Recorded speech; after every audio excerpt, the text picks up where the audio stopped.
When she passed away at the age of 96, her family walked into her quiet room. On one of the walls, they saw something unusual. It wasn't a photo, it wasn't a painting. It was 6 simple sentences written in her own handwriting. 6 secret tips she had lived by after turning 70.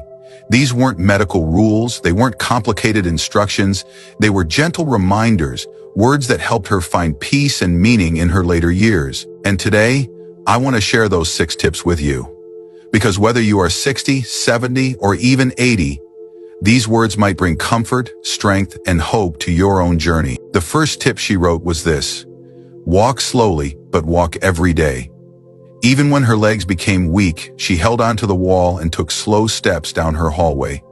She believed that movement, no matter how small, was life itself. A walk doesn't need to be long or fast. Just standing, moving your feet, and feeling your body alive is enough.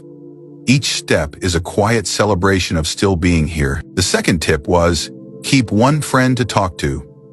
As she grew older, many friends passed away, and her days became quieter.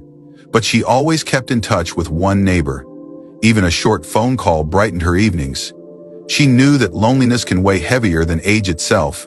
One voice, one person who listens, is sometimes all we need to feel less alone. You don't need a crowd, you just need one true connection. The third tip she left on her wall was, don't complain about the past. She had her share of regrets, just like we all do. But she chose not to let them control her. Instead of filling her days with bitterness, she focused on the present moment. Complaining would not change what had already happened.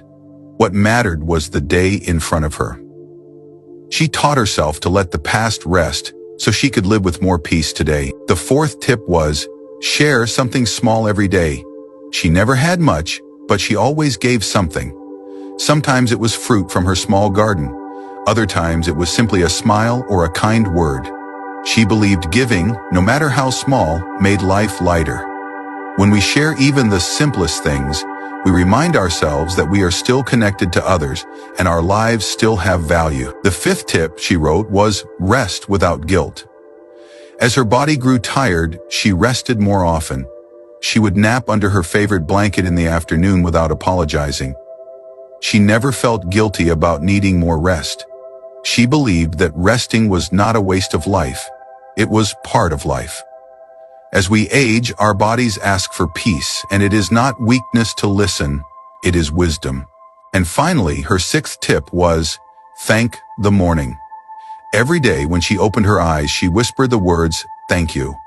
It didn't matter if the day was busy or slow, easy or hard.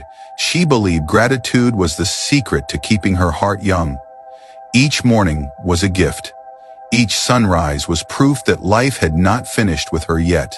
When her family stood in that room and read those words, they realized she had left them more than advice. She had left them a way of living. 6 sentences written on a wall, but carrying a lifetime of wisdom. Her wall may now be empty, but her words remain alive. They remind us that even after 70, after 80, even after 90, life still holds meaning if we choose to walk, connect, forgive, share, rest, and give thanks. If this story touched your heart, share your thoughts in the comments. Write "Wisdom lives on" below and let us know where you're watching from. Because sometimes, the smallest words carry the greatest lessons.